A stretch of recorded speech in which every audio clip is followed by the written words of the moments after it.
Di penjara Crimson Utara yang terletak di Gurun Sanguin, angin dan pasir berputar-putar di udara, tampaknya berniat menenggelamkan seluruh penjara. Penjara itu mengurung pembunuh paling sadis di dunia, termasuk pembunuh berantai yang merupakan buronan paling dicari di dunia. Selain itu, penjagal malam hujan yang telah membantai lebih dari selusin keluarga dan peretas terkemuka yang menyusup ke tempat suci juga dipenjara di sana. Selain itu, penjara memenjarakan pembunuh top dunia yang gagal membunuh pemimpin negara tertentu tetapi memusnahkan lebih dari selusin pasukan khusus sebelum melarikan diri. Setiap penjahat yang dipenjara di sana memiliki darah setidaknya selusin nyawa di tangan mereka. Jadi, tangan dan kaki mereka diborgol dengan rantai besi yang berat. Di depan sel penjara mereka ada penjaga bersenjata lengkap yang berjaga 24/7. Pengamanan sangat ketat bahkan seekor lalat pun tidak bisa melarikan diri. Namun, ada pengecualian. Pria itu tampaknya tidak pernah membunuh siapapun dan tidak memiliki sedikit pun aura pembunuh. Nyatanya, sepertinya dia dipenjara di sana karena kesalahan. Tidak ada rantai di tangan atau kakinya, dan dia bahkan tidak mengenakan seragam penjara. Tidak ada yang tahu namanya, apalagi mengapa dia dikurung di penjara. Yang mereka tahu hanyalah bahwa dia datang ke penjara Crimson Utara sendirian setahun yang lalu tanpa pengawalan dari penjaga manapun. Dan yang mengejutkan, sorot mata para penjaga penjara ketika mereka melihatnya menunjukkan sedikit rasa hormat. Bang, bang, bang, seorang penjaga penjara memegang nampan di tangannya mengetuk pintu penjara pria itu. Goldstein, saya di sini untuk mengantarkan makanan Anda. Oke, letakkan saja. Pria itu bahkan tidak repot-repot mengangkat kepalanya saat dia bermain-main dengan Desert Eagle di tangannya. Dalam waktu kurang dari 1 menit, dia telah membongkar Desert Eagle dan memasangnya kembali dengan sempurna. Kecepatan tangannya begitu cepat sehingga hampir tidak mungkin bahkan personel militer untuk mengalahkannya. Ini hari terakhirmu di penjara Crimson Utara, Tuan Goldstein. Penjaga penjara meletakkan nampan itu, tapi dia tidak pergi. Sudah setahun. Akhirnya, pria itu mengangkat kepalanya dan menampakkan wajahnya. Dia tampak sangat muda, baru berusia 20-an. Dia tidak adil tapi sedikit kecoklatan. Satu-satunya hal yang mengintimidasi dirinya adalah matanya. Mereka tajam seperti pedang, dingin dan tanpa emosi. Penjaga penjara mengangguk sedikit. Iya, sipir sudah dalam perjalanan kembali dari luar negeri dan akan mendarat dalam 1 jam. Kenapa dia datang? Pria itu melengkungkan alisnya sedikit. Dia datang khusus untuk mengantarmu pergi. Sipir penjara Crimson Utara telah memimpin tempat itu selama beberapa dekade, tetapi dia belum pernah melihat siapapun pergi. Di penjara Crimson Utara, dia memiliki keberadaan yang seperti dewa dan berkuasa. Tidak ada yang berani menentangnya, apalagi menentangnya. Namun, dia saat ini bergegas kembali dari luar negeri hanya untuk mengantar pria itu pergi. Pria itu mencibir, tatapannya tajam. Hah, lihat aku, kakiku. Saya pikir dia ingin melihat saya meninggalkan tempat ini dengan matanya sendiri. Selama saya berada di penjara Crimson Utara, dia tidak memiliki ketenangan pikiran. Katakan padanya bahwa dia tidak perlu datang dan menemui saya jika dia membutuhkan waktu lebih dari setengah jam. Sebaliknya, kembali saja ke tempat asalnya. Setelah mengatakan itu, dia melambaikan tangan menolak dan tidak lagi memedulikan penjaga penjara. Dimengerti, Tuan Goldstein. Menurunkan kepalanya, penjaga penjara kemudian pergi. Sesaat kemudian, pria itu akhirnya meletakkan Desert Eagle di tangannya. Tatapannya berubah sedikit tidak fokus. Waktu benar-benar berlalu. Dalam sekejap mata, 1 tahun telah berlalu. Sepertinya ini juga waktunya bagiku untuk meninggalkan tempat neraka ini. Setengah jam kemudian, seorang pria parubaya berseragam militer berjalan menuju penjara tepat di titik itu. Saat dia melangkah ke penjara, tempat parau itu langsung menjadi sunyi. Tidak ada satu suara pun yang terdengar lagi. Para narapidana, yang biasanya kejam dan biadab, bertindak seolah-olah mereka melihat sesuatu yang menakutkan saat melihatnya. Mereka begitu membatu sehingga mereka bahkan tidak berani menggerakkan satu otot pun. Dan orang itu tidak lain adalah sipir penjara Crimson Utara. Tepat pada saat itu, dia dengan hati-hati mengetuk pintu sel No. Saya tidak terlambat, bukan, Tuan Goldstein. Sipir berdiri di luar pintu, tidak berani masuk tanpa izin. Kamu terlambat sedetik. Pria yang dikenal sebagai Tuan Goldstein dengan tenang meliriknya sebelum melambaikan tangan dan berteriak, "Masuk." Segera, Tuan Goldstein, sipir dengan hati-hati mendorong pintu terbuka dan masuk. "Bagaimana Anda menemukannya di sini selama setahun terakhir, Tuan Goldstein?" "Mendingan." Dengan suara lembut, pria itu menjelaskan, "Makanannya cukup enak, tapi juga begitu membosankan tanpa seorang wanita. Betapa memuakannya bersama sekelompok pria setiap hari. Seperti yang Anda ketahui, Tuan Goldstein, tidak ada wanita yang diizinkan di penjara ini." Sipir memasang ekspresi sedih. "Ini adalah penjara, bukan clubhouse. Dengan demikian, seperti apa rasanya menyelundupkan beberapa wanita?"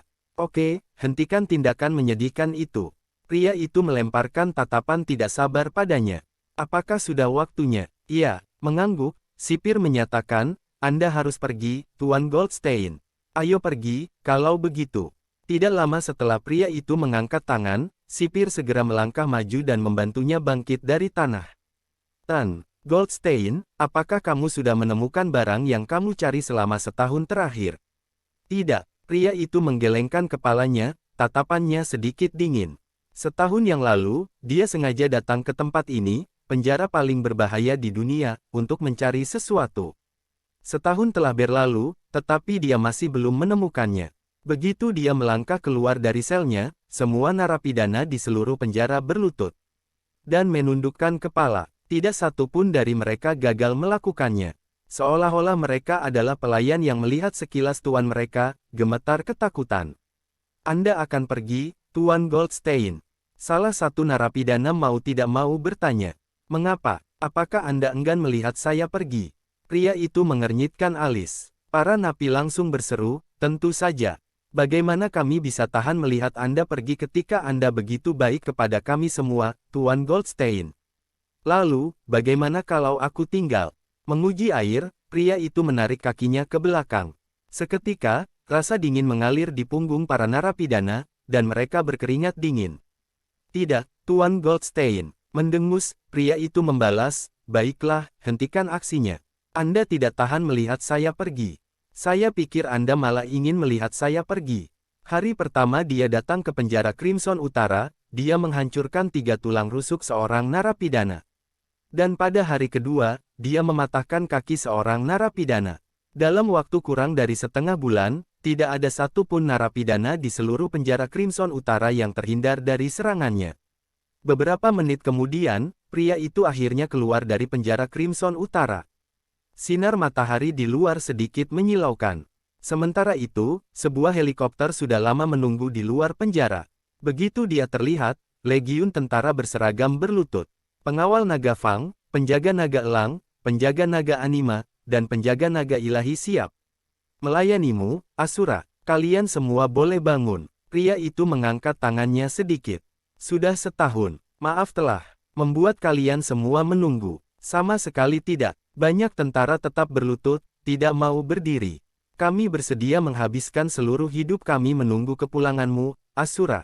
Mereka berseru dengan lantang. "Sudah setahun. Kami telah menunggu selama setahun penuh, dan akhirnya terbayar saat ini." Asura kembali. Pria itu mengangkat tangannya lagi. "Baiklah, naiklah. Juga, aku bukan lagi Asura. Tidak, kamu selamanya Asura. Di hati kami, hanya ada satu Asura di dunia ini hingga akhir zaman. Dan itulah Jonathan Goldstein, yang pernah berperang dan menaklukkan dunia, tidak pernah sekalipun kalah dalam satu pertempuran. Jadeboro adalah kota lapis ketiga. Pada kenyataannya, itu bahkan tidak menjadi kota tingkat ketiga. Banyak orang meninggalkan tempat itu begitu mereka punya uang, menuju ibu kota atau kota tingkat pertama yang lebih makmur dan maju. Namun, bagi Jonathan, Jadeboro adalah tempat yang diimpikannya berkali-kali dalam 3 tahun terakhir. Lagi pula, seseorang yang tidak akan pernah dia lupakan sepanjang hidupnya ada di sana, dan orang itu adalah istrinya, Josephine Smith. Lebih tepatnya, dia menikah dengan keluarga istrinya. 4 tahun lalu, dia menemui jalan buntu setelah dijebak. Perusahaannya bangkrut, dan dia diburu oleh para debiturnya. Tepat ketika dia terluka parah setelah ditebas lebih dari belasan kali dan hampir mati saat melarikan diri, Josephine menyelamatkannya. Bukan hanya itu, tetapi dia bahkan melunasi semua utangnya. Dia hanya memiliki satu ketentuan, menikahinya dan menjadi menantu laki-laki. Keluarga Smith adalah keluarga terkemuka di Jadeboro, jadi dia jelas tidak layak menikahi putri tertua keluarga Smith ketika perusahaannya bangkrut dan dia tidak punya uang saat itu. Setelah menikah dengan keluarganya, semua yang menyambutnya adalah ejekan dan penghinaan yang tak ada habisnya. Bahkan istrinya, Josephine, tidak pernah sekalipun tersenyum padanya, apalagi mengizinkannya untuk menyentuhnya setelah pernikahan mereka. Baru kemudian dia mengetahui bahwa dia menuntut agar dia menikah dengan keluarganya karena dia tidak ingin menjadi domba kurban untuk pernikahan politik. Karena itu, dia hanyalah alat yang dia gunakan untuk menolak pernikahan politik. Meskipun demikian, dia masih menanggung ejekan dan ejekan yang tak terbatas hanya untuk membayar hutang rasa terima kasih yang dia miliki padanya karena telah melunasi semua hutangnya saat itu. Namun pada suatu hari tertentu 3 tahun lalu, ia tiba-tiba menjadi sasaran pembunuhan. Dia secara tidak sengaja masuk ke kamp militer dan secara paksa direkrut menjadi tentara, menjadi seorang prajurit yang bahkan tidak bisa memegang senjata dengan benar. Sejak saat itu, dia mulai berperang di seluruh dunia. Dari seorang prajurit yang sering dipilih, dia secara bertahap menjadi Asura, yang menaklukkan dunia dan menimbulkan ketakutan pada semua orang. Semua itu berkat manual teknik misterius yang dia miliki secara kebetulan. Manual itu dikenal sebagai teknik naga suci kuno. Sayangnya, dia kemudian mengetahui bahwa teknik naga suci kuno di tangannya hanya setengah dari keseluruhannya. Itu adalah manual yang tidak lengkap dengan separuh lainnya hilang. Sudah 3 tahun, dan akhirnya aku kembali. Jonathan mau tak mau berseru sambil menatap lalu lintas padat di depannya. Josephine, 3 tahun lalu, aku diperlakukan dengan hina setelah menikah dengan keluargamu, yang membuatmu dipermalukan bersamaku dan menjadi bahan tertawaan orang-orang. Keluarga Smith, tapi saya kembali hari ini, 3 tahun kemudian. Aku pasti akan mengganti semua utangku padamu dalam 3 tahun terakhir sebanyak 100 kali lipat. Mulai hari ini dan seterusnya, saya akan memastikan bahwa tidak ada yang berani mencemooh Anda. Saya ingin dunia ini berlutut kepada Anda. Dia kemudian mulai berjalan ke kediaman Smith dengan ingatan samar yang dia miliki dalam ingatannya. Tetapi ketika dia setengah jalan, dia bertemu dengan seorang wanita parubaya yang baru saja keluar dari panti pijat. Wajahnya berlapis riasan tebal, tapi masih tidak bisa menyembunyikan banyak kerutan di wajahnya. Apakah kamu ingin masuk dan bersenang-senang, tampan? Ini hanya akan dikenakan biaya 100, dan Anda bisa pilih layanan apapun yang Anda inginkan. Jadi, bagaimana? Apakah kamu tertarik? Selanjutnya, wanita parubaya itu maju ke depan untuk meraih Jonathan. Secara alami, Jonathan tidak akan pernah mengizinkannya menyentuh ujung bajunya. Aduh. Dengan wanita seperti itu, saya merasa menjijikkan bahkan dia menawarkan dirinya kepada saya secara gratis, apalagi harus membayar 100 untuk jasanya. Tinggal jauh dari saya, alisnya sedikit berkerut, dan dia mundur dengan tergesa-gesa. Tetapi pada saat yang tepat, wanita parubaya itu sekali lagi melemparkan dirinya ke arahnya. Ayo, jangan pelit, tampan. Ini hanya 100, namun Anda tidak mau membayar. Pergi sana. Jonathan membentak dengan dingin. Tapi saat kata-katanya terdengar, seorang wanita cantik melangkah ke arahnya tiba-tiba. Dia, tampaknya mengenalinya dalam sekali pandang. Jonathan, itu kamu, bukan? Kau masih hidup? Ya. Saya pikir Anda sudah lama mati setelah menghilang selama 3 tahun. Aku tidak pernah berharap kamu masih hidup. Petik 2. Isobel. Demikian pula, Jonathan mengenalinya. Wanita itu tak lain adalah Isobel Lini, sahabat Josephine. Dulu ketika dia menikah dengan keluarga Smith, dia menggunakan segala macam metode tercela untuk meremehkannya di depan Josephine, bahkan mengarang rumor untuk memaksa Josephine menceraikannya. Ya ampun, ini benar-benar kamu. Mata Isobel melebar, menganga padanya dengan tidak percaya, dia berkata, aku pikir saya salah mengira orang lain untuk Anda dan hanya ingin tahu mengapa ada seseorang yang terlihat persis seperti sampah yang tidak berguna seperti Anda. Sejak Jonathan menikah dengan keluarga Smith, dia telah mengangkat hidungnya padanya.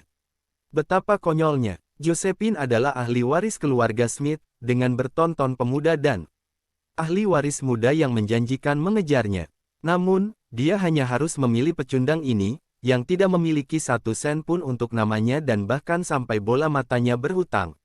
Di mana Josephine? Jonathan sedang tidak mood untuk bercanda dengannya. Di matanya, dia tidak berbeda dengan semut. Bahkan mengucapkan sepatah kata pun padanya terasa seperti membuang-buang napas baginya. Josephine, kamu masih punya keberanian untuk mencarinya. Sambil mencibir, Isobel mencemooh, kamu pergi tanpa sepatah kata pun selama 3 tahun, dan kamu mencari pelacur di pinggir jalan begitu kamu kembali. Sudahlah, tapi kau bahkan mencari pelacur kelas rendah seperti itu. Mempertimbangkan penampilannya, dia bahkan tidak berharga 100, ya.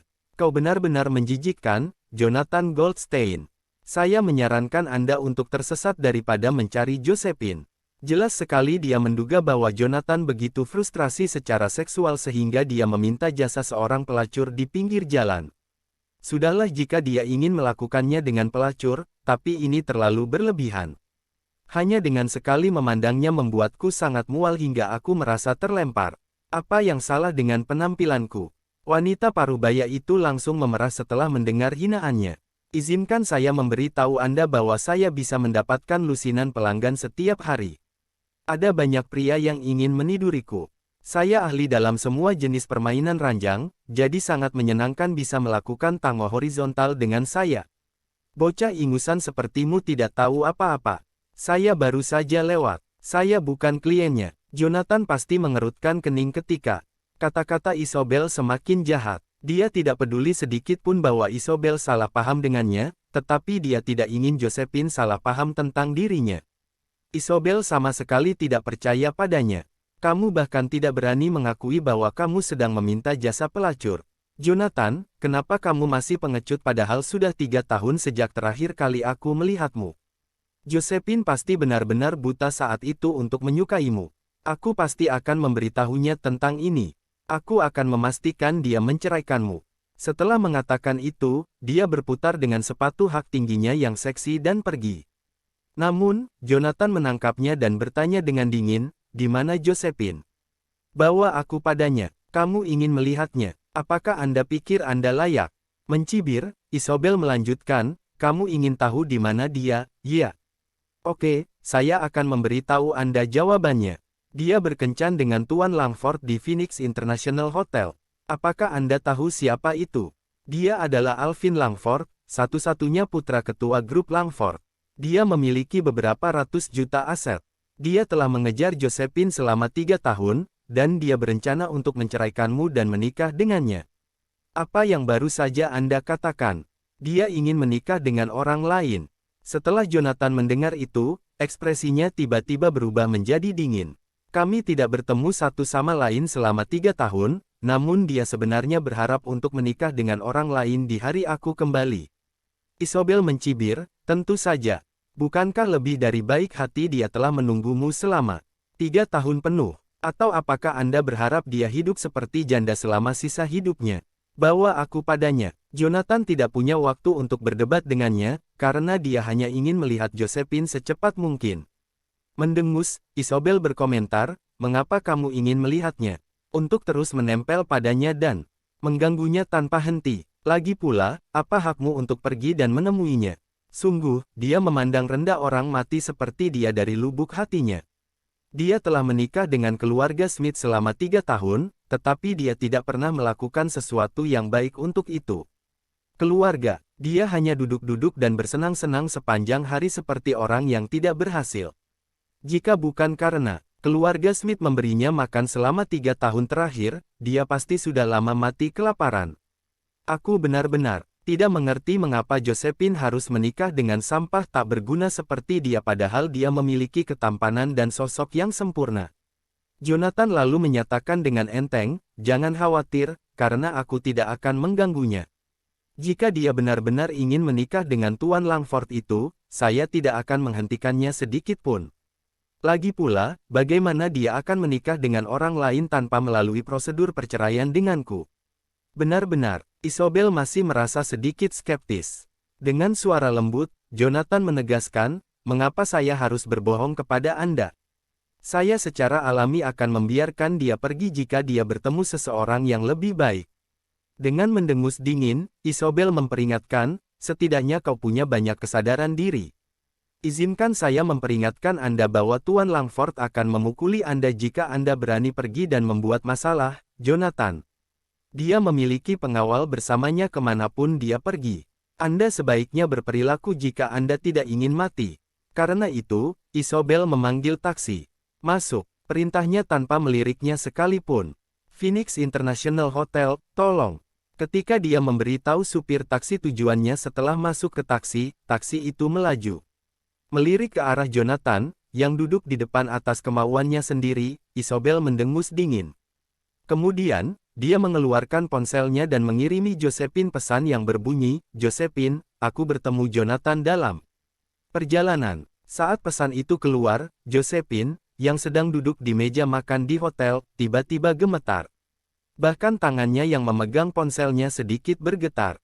Jonathan kembali. 3 tahun lalu, dia menghilang secara misterius, dan belum ada kabar tentang dia. Dia telah hilang selama 3 tahun. Saya pikir saya tidak akan pernah mendengar kabar darinya lagi selama sisa hidup saya, tetapi saya tidak pernah berharap dia muncul di hadapan saya lagi setelah 3 tahun.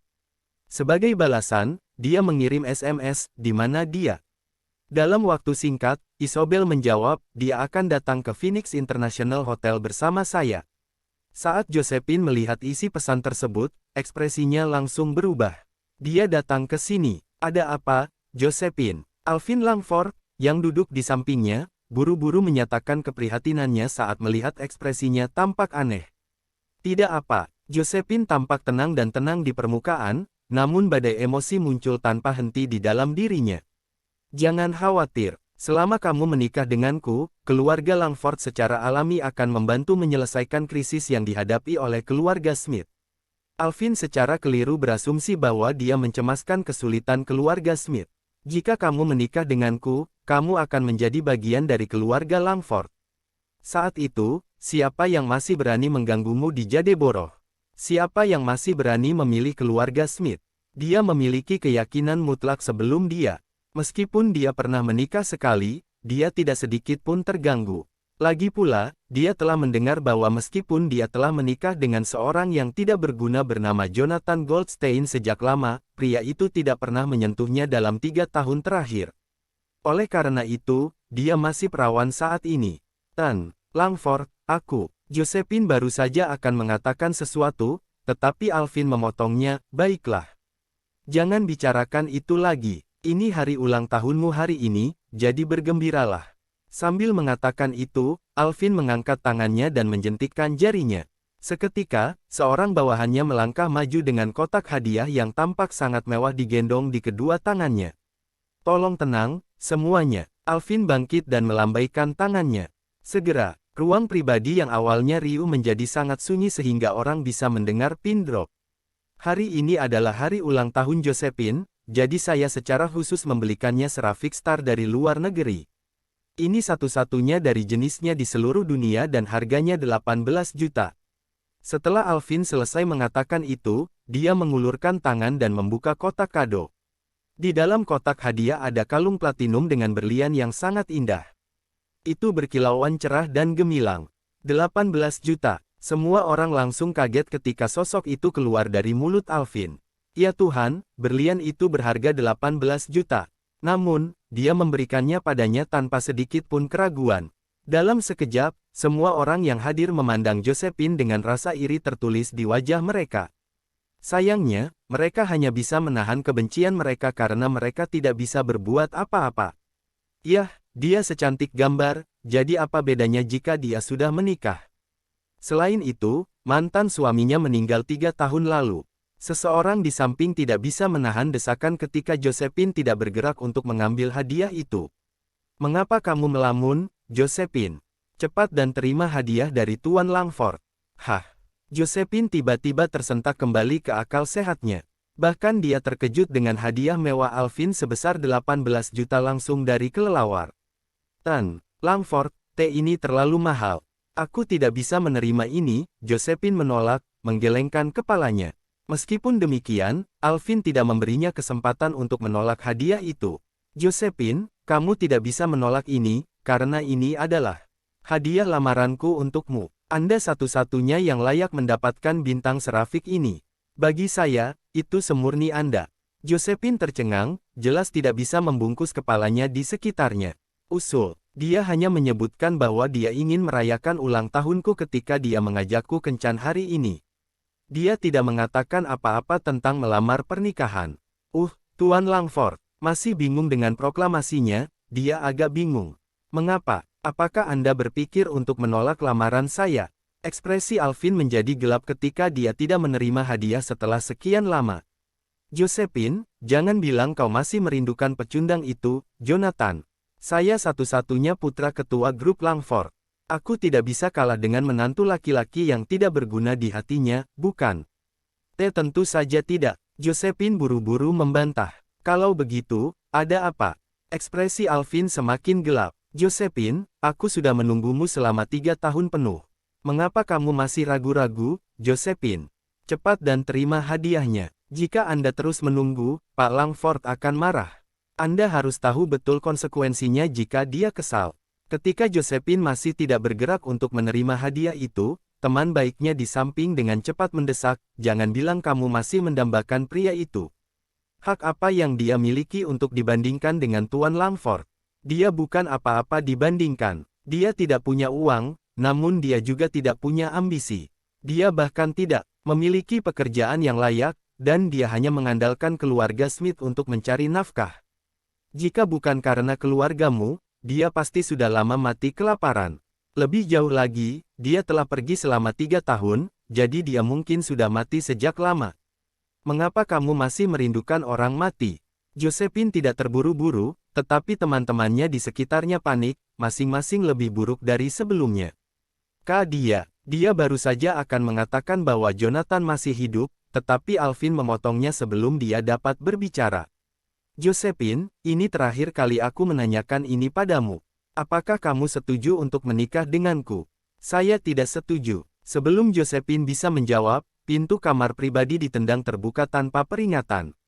Jonathan menendang pintu terbuka dan menyerbu ke kamar pribadi. Saat Josephine melihatnya, ekspresinya berubah drastis. Jonathan, dia masih hidup. Setelah tidak bertemu dengannya selama 3 tahun, bahkan dia secara bertahap mulai mempercayai rumor kematiannya. Kamu tidak setuju. Alvin melemparkan pandangan dingin ke Jonathan dengan jejak penghinaan di matanya. Kamu pikir kamu siapa? Apakah Anda pikir Anda memiliki hak untuk tidak setuju mengenai pernikahan saya dengan Josephine? Saya suaminya. Katakan, apakah saya berhak untuk tidak setuju? Jonathan mencibir, bahkan tidak berkenan untuk meliriknya sekilas. Sebaliknya, dia berjalan menuju Josephine. Sudah lama sekali, Josephine. Akhirnya, yang lain mengidentifikasi pria di depan mereka sebagai Jonathan, yang hilang 3 tahun lalu. Jonathan Goldstein, bukankah dia sudah mati? Kenapa kamu di sini? Josephine secara refleks mundur selangkah untuk menjaga jarak dari Jonathan. Keterasingan di matanya bersinar terang. Ini hari ulang tahunmu hari ini, jadi tentu saja aku harus datang. Jonathan menyunggingkan senyum tipisnya. Alasan dia membuat keputusan setahun yang lalu untuk meninggalkan penjara Northern Crimson pada hari itu tidak lain adalah hari ulang tahun Josephine. Dia telah menunggu 3 tahun yang panjang untuk hari ini. Jadi, Anda mantan suami Josephine. Alvin akhirnya memperhatikan Jonathan saat itu dan mengamatinya. Sayangnya, kilatan penghinaan berkedip di matanya ketika dia menyadari bahwa pakaian pria itu adalah barang murah yang bahkan harganya tidak sampai 100. Alvin kemudian mencemooh, kamu adalah menantu laki-laki yang tidak berguna yang hanya hidup dari seorang wanita dan telah menipu keluarga Smith selama setahun penuh. Bukankah kamu sudah mati 3 tahun yang lalu? Tidak berguna. Saat itu juga, sedikit cemoohan merayap ke mata orang banyak saat mereka memandang Jonathan. Memang, dia memenuhi reputasinya sebagai orang yang tidak berguna. Bahkan setelah 3 tahun, dia masih tampak sebagai pecundang, seluruh pakaiannya bahkan tidak berjumlah 100. Dibandingkan dengan Alvin, anak laki-laki satu-satunya ketua grup Langford, dia hanyalah segumpal lumpur. Tidak, menyamakannya dengan gumpalan lumpur agak menghina lumpur. Dia hanya omong kosong. Aku mungkin masih hidup dan menendang bahkan setelah kamu mati. Jonathan memberinya tatapan dingin sebelum mengalihkan pandangannya ke Josephine dan berkata, ayo pulang, Josephine. Tidak, aku tidak akan pergi. Josephine menolak tanpa ragu-ragu. Begitu Alvin mendengarnya menolak Jonathan, dia langsung tertawa terbahak-bahak. Apakah kamu mendengar itu? Josephine tidak ingin pergi bersamamu, Dud. Lebih baik kau menghilang dari pandanganku sebelum amarahku memuncak. Kalau tidak, sambil mengulurkan tangannya, dia menjentikkan jarinya. Sekaligus, beberapa pengawal berjas hitam melangkah maju dan mengepung Jonathan. Dari tampilannya, mereka akan langsung memukuli Jonathan dengan perintah dari Alvin. Apa yang akan kamu lakukan sebaliknya? Tatapan Jonathan menjadi dingin. Usir dia dari sini. Alvin sedang tidak mood untuk bercanda dengannya. Dengan lambaian tangannya, beberapa pengawal segera berjalan ke depan. Salah satu dari mereka mengayunkan tinju ke wajah Jonathan. Kamu yang meminta. Saat ekspresi Jonathan menjadi dingin, telapak tangannya terangkat. Tamparan tajam memecah udara, dan telapak tangannya mendarat di wajah pengawal itu. Gedebuk. Selanjutnya, suara ledakan terdengar. Pengawal itu terlempar ke tanah tanpa kekuatan untuk membalas. Darah menyembur dari hidung dan mulutnya, dan dia pingsan di tempat. Ini tidak mungkin. Alvin benar-benar terpukul. Beberapa orang ini adalah pensiunan pasukan khusus yang saya sewa dengan harga selangit. Mereka tangguh dalam pertempuran, karakter kejam yang memiliki darah di tangan mereka. Bagaimana dia bisa tersingkir oleh satu tamparan dari Jonathan? Sebelum kata terakhir dalam ucapannya jatuh, Jonathan melangkah maju dan meninju telapak tangannya lagi. Dalam waktu kurang dari 3 detik, tidak ada pengawal yang tetap berdiri. Mereka semua kedinginan. Bagaimana dia bisa begitu ahli dalam bertarung? Bukan hanya Alvin, tapi semua orang yang hadir terpana dengan kemampuan bertarung Jonathan. Bukankah dia dikabarkan menjadi sampah yang tidak berguna? Jonathan, apa yang kau janjikan padaku sebelum kita datang? Pada adegan di hadapannya, Isobel akhirnya tidak bisa menahan diri lagi. Kamu bilang kamu tidak akan bergantung pada Josephine lagi. Apakah ini yang Anda maksud dengan itu? Dia sangat panik saat itu sehingga matanya memerah. Akulah yang membawanya ke sini, dan dia memukuli anak buah Pak Langford di depan begitu banyak orang di sini. Bukankah itu sama saja dengan mempermalukan Tuan Langford? Bagaimana saya akan bertahan di Jadeborough nanti setelah menyinggung orang yang berkuasa? Aku hanya berbohong. Apakah Anda mempercayainya? Jonathan menarik, mengangkat alis. Kamu benar-benar bodoh, Jonathan. Isobel sangat marah sehingga dia menginjak kakinya dan mengutuknya. Minta maaf kepada Tuan Langford, Jonathan. Josephine, yang selama ini bungkam, akhirnya angkat bicara. Dengan ekspresi dingin di wajahnya, dia menunjuk ke arah Jonathan dan menegurnya dengan kasar. Jonathan membalas dengan suara sedingin es, minta maaf. Kenapa harus saya? Bukankah seharusnya kamu meminta maaf setelah memukuli anak buahnya? Ekspresi Josephine menjadi semakin dingin. Beberapa tahun yang lalu, dia sudah terbiasa memintanya melakukan permintaannya. Tidak peduli apa yang saya katakan, dia tidak pernah berani menentang saya. Tapi hari ini, dia benar-benar berani menanyaiku. Anak buahnya melakukan langkah pertama. Saya hanya membela diri, jawab Jonathan dingin. Meminta maaf. Apakah dia layak menerima permintaan maafku? Aku bahkan bisa memusnahkan seluruh keluarga Langford, bukan menyebutkan memukuli anak buahnya. Siapa yang berani menuntut saya meminta maaf? Josephine sangat marah hingga dadanya naik turun dengan hebat. Bagus, bagus sekali. Anda telah tumbuh beberapa nyali sekarang. Ya, Jonathan, sepertinya kamu sengaja datang ke sini hari ini untuk membalas dendam padaku, bukan? Anda dengan sengaja mengubah pesta ulang tahun saya menjadi lelucon dan menjadikan saya bahan tertawaan. Aku terutama datang ke sini untuk merayakan ulang tahunmu. Jonathan menjelaskan. Saya menghabiskan 1 tahun penuh di penjara Crimson Utara hanya untuk menemukan manual itu. Jika bukan karena hari ulang tahunnya, saya tidak mungkin menyerah di tengah jalan dan meninggalkan penjara lebih awal. Seseorang mencibir sebelum Josephine sempat menjawab, merayakan ulang tahun Josephine. Dalam hal itu, mengapa tidakkah aku melihatmu membawa hadiah? Lihatlah Tuan Langford, dia memberinya bintang serafik yang harganya 18 juta. Bahkan banyak dari kita yang memberinya iPhone 11 terbaru dan barang-barang mewah dari Channel. Bagaimana denganmu? Hadiah apa yang Anda siapkan untuknya sebagai mantan suaminya? Itu benar. Mengapa Anda tidak mengeluarkannya dan menunjukkannya kepada kami? Kerumunan mengejeknya tanpa henti dalam upaya untuk mengekspos dia dan melihatnya mempermalukan dirinya sendiri. Aku sudah lama menyiapkan hadiah.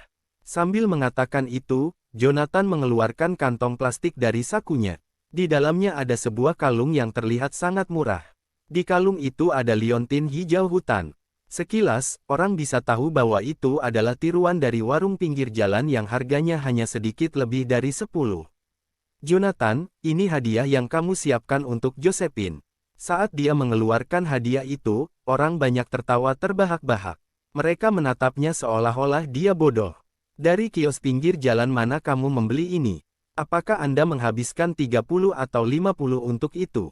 Saya pikir itu bahkan tidak dikenakan biaya 100, bukan? Untuk 1 miliar, saya membuatnya sendiri. Tidak peduli bagaimana mereka mencemoohnya, Jonathan tetap tidak terpengaruh. Bahkan, dia bahkan tidak bisa diganggu untuk menghibur mereka. 30 atau 50. Mereka mungkin tidak dapat membeli kalung ini di tanganku bahkan jika mereka menghabiskan 30 atau 50 juta. Saya pernah menemukan kalung ini di kediaman keluarga paling terkemuka di wilayah barat saat saya pergi berperang di sana. Dikabarkan bahwa batu giok ini saja bernilai lebih dari 100 juta. Terlebih lagi, saya mengukirnya sendiri menggunakan waktu 1 tahun. Nilainya telah lama melebihi 1 miliar. Salah satu teman baik Josephine mengerutkan bibirnya dan berkomentar, kamu membuatnya sendiri. Maka itu bahkan lebih tidak berharga. Siapa yang tahu di mana Anda mengambil botol bir yang tidak berharga dari tempat sampah dan menghancurkannya sebelum memasukkan pecahan ke kalung itu? Hah, saya tidak akan pernah percaya bahwa dia mampu membelikan dia sepotong batu giok. Bagaimana mungkin seorang pecundang yang tidak memiliki pekerjaan dan hidup dari keluarga Smith selama setahun penuh mampu membeli sepotong batu giok senilai ratusan ribu? Teman baik Josephine lainnya, juga, melengkungkan bibirnya dan menggema, dengar. Anda harus mempertimbangkan status Josephine, mengesampingkan fakta bahwa Tuan Langford memberinya bintang serafik yang harganya 18 juta, bahkan hadiah dari kami tidak lebih murah dari 10.000. Melihat kalungmu itu, bagaimana Anda tidak malu memberikannya kepada orang lain padahal nilainya mungkin tidak 100? Mengapa saya harus malu? Jonathan tidak sedikit pun terpengaruh. Jadi bagaimana jika dia memberinya serafik star yang harganya 18 juta? Tidak ada bedanya dengan sampah dibandingkan dengan kalung ini. Kalung ini bernilai 10 serafik stars. Ketika dia mengatakan itu, orang banyak tidak bisa menahan diri untuk tidak memutar mata. Tuhan yang baik, sungguh gila, dia benar-benar gila, ini bernilai 10 serafik stars. Bagaimana mungkin kalung jeleknya itu bisa bernilai lebih dari 100 juta? Cukup, Jonathan, bentak Josephine akhirnya. Di masa lalu, saya hanya merasa bahwa dia tidak berbeda dengan bajingan yang hanya mengoceh dan tidak melakukan apa-apa karena dia tidak memiliki pekerjaan atau ambisi apapun. Tapi hari ini, aku akhirnya menyadari bahwa dia bukan hanya bajingan yang bermalas-malasan tapi juga seorang pembual yang sombong dan suka mengarang kebohongan. Kalung itu harganya lebih dari 100 juta. Aku benar-benar tidak percaya dia berani mengatakan itu. Apa dia tidak punya malu? Dia menunjuk ke arah Jonathan dan membuka tutupnya. Keluar dari sini, jangan muncul di hadapanku sebelum kamu mengubah kebiasaan membual dan berbohong. Saya benar-benar sudah muak. Awalnya saya berpikir bahwa dia akan mengubah kebiasaan buruknya setelah pergi selama 3 tahun, tetapi saya tidak pernah berharap dia malah menjadi lebih buruk. Jonathan mengernyitkan alis. Apakah kamu pikir aku berbohong? Anda pikir saya tidak mampu memberi Anda hadiah senilai lebih dari 100 juta dan saya sengaja meniup trompet saya sendiri? Apa kamu tidak? Ekspresi Josephine menjadi semakin dingin. Jonathan mendengus bahkan saat secercah kekecewaan melintas di matanya. Josephine, kamu masih belum memahamiku dengan baik. Selama 4 tahun saya menikah dengan Anda, saya tidak pernah sekalipun mengucapkan kebohongan atau berbohong kepada Anda. Bahkan jika Anda menginginkan seluruh dunia, saya dapat memberikannya kepada Anda kapan saja, apalagi hanya hadiah seharga lebih dari 100 juta. Menyedihkan, dia sudah gila, dia benar-benar gila. Itu adalah reaksi pertama penonton. Bukan saja dia gila, tapi dia benar-benar gila. Dia melamun, bahkan berani menyatakan bahwa dia bisa memberikan seluruh dunia padanya jika dia menginginkannya. Dari mana dia berani mengatakan hal seperti itu ketika dia adalah menantu laki-laki yang menikah dengan keluarganya? Betapa tak tahu malu. Pergi saja, Jonathan. Aku tidak ingin melihatmu. Saya juga tidak ingin mengatakan sepatah kata pun kepada Anda. Saya merasa muak untuk berbicara dengan Anda. Josephine mengejarnya seolah-olah dia adalah lalat yang menyebalkan. Sepertinya kamu masih tidak percaya padaku. Menggelengkan kepalanya, Jonathan mengulurkan kalung di dalam kantong plastik padanya. Apakah kamu tidak menginginkan kalung ini? Tidak. Dengan ayunan tangannya, Josephine menerbangkan kalung itu. Kemudian, suara gedebuk terdengar saat kalung itu terbang keluar dari pintu dan jatuh ke tanah. Jonathan, kamu sebaiknya pergi saja. Apa gunanya kau tetap tinggal ketika bahkan Josephine menyuruhmu pergi? Tepat pada saat itu, Isobel mengambil kesempatan untuk menendangnya saat dia terjatuh. Tepat, jadikan dirimu langka daripada membodohi dirimu sendiri di sini. Sungguh pria yang memalukan. Saya benar-benar tidak mengerti mengapa Josephine tertarik padanya saat itu. Suara-suara mengejek terdengar tanpa henti, satu demi satu. Namun, Jonathan sama sekali tidak terganggu. Dia tidak peduli tentang lalat yang tidak penting itu. Tapi tepat pada saat itu, seruan tiba-tiba menembus udara dari luar pintu ruangan pribadi. Batu giok batu akik. Mataku tidak menipuku, ya. Apakah ini benar-benar batu giok batu akik? Itu tidak mungkin, bukan. Bukankah batu giok batu akik menghilang ketika keluarga paling terkemuka di wilayah barat dihancurkan 2 tahun lalu? Bagaimana mungkin itu muncul di Jadeboroh? Saya yakin, mataku tidak pernah mengecewakanku, dan ini memang batu giok batu akik. Setelah itu, pintu kamar pribadi didorong terbuka. Seorang lelaki tua berbaju hitam, pakaian tradisional dengan sehelai rambut tidak pada tempatnya masuk ke ruangan. Di belakangnya membuntuti seorang pria parubaya berjas dan memakai kacamata berbingkai emas. Maaf, tapi bolehkah saya tahu kalung siapa ini? Tidak lama setelah pria tua itu melangkah ke dalam kamar daripada dia mengangkat kalung di tangannya. Ini milikku, Jonathan mengakui dengan tenang. Itu milikmu. Kilatan kegembiraan berkilat di mata pria tua itu, dan dia bergegas menghampirinya. Boleh aku tahu dari mana kamu mendapatkan kalung ini? Dan di mana Anda mendapatkan batu giok batu akik ini? Kamu tahu batu giok batu akik? Kejutan membanjiri Jonathan. Pria tua itu dengan tergesa-gesa berkata, tentu saja. Saya pernah melihat batu giok batu akik beberapa tahun yang lalu, tetapi menghilang setelah penghancuran keluarga paling terkemuka di wilayah barat, keluarga Hahmeister. Seseorang sudah lama menawarkan 200 juta untuk itu di pasar gelap, tapi tetap saja, dia tidak bisa membelinya. Bagaimana Anda bisa memilikinya? 200 juta. Contoh kerumunan mendengar sosok itu, mereka semua tersentak kaget. Kalung jelek ini bernilai 200 juta. Itu gila. Aku memilikinya secara kebetulan. Jonathan tidak mau menjelaskan terlalu banyak. Saat itu, dialah yang menghancurkan keluarga paling terkemuka di wilayah barat, keluarga Hahmeister. Oleh karena itu, batu giok batu akik ini bukan satu-satunya yang dia dapatkan ketika dia menggerebek tempat tinggal mereka. Saya bersedia membayar 200 juta. Apakah Anda akan menjualnya kepada saya? Pria tua itu dapat dengan jelas mengatakan bahwa Jonathan tidak mau menjelaskan, jadi dia tidak bertanya lebih lanjut. Selama dia mau menjual batu giok batu akik ini kepadaku, aku tidak peduli dari mana dia mendapatkannya. Tidak, Jonathan langsung menolak tanpa sedikit pun keraguan. 250 juta, kalau begitu. Lelaki tua itu menawarkan, juga tidak gentar sama sekali. Sejak batu giok akik menghilang 2 tahun lalu, itu tak ternilai harganya. Seseorang bahkan mungkin tidak dapat membelinya dengan 300 juta, apalagi 200 juta. Kedua alis Jonathan menyatu. Aku sudah mengatakan bahwa aku tidak menjualnya. Ini adalah hadiah ulang tahun untuk istriku. 300 juta. Pria tua itu mengulurkan 3 jari. Tidak, saya tidak menjual bahkan jika Anda menawarkan saya 1 miliar. Jonathan bahkan tidak berkenan untuk melihatnya. Hah, dia ingin membeli batu giok batu akik yang saya ukir sendiri selama setahun penuh hanya dengan 300 juta. Oke, cukup, hentikan aksinya. Seseorang akhirnya kehilangan kesabarannya saat melihat Jonathan berakting dengan lelaki tua itu, bola balik. Apakah Anda benar-benar berpikir bahwa botol bir Anda yang tidak berharga dapat menjadi harta karun dengan menemukan dua tambahan untuk ditampilkan bersama Anda? Buat pertunjukan, kesadaran segera muncul di kerumunan.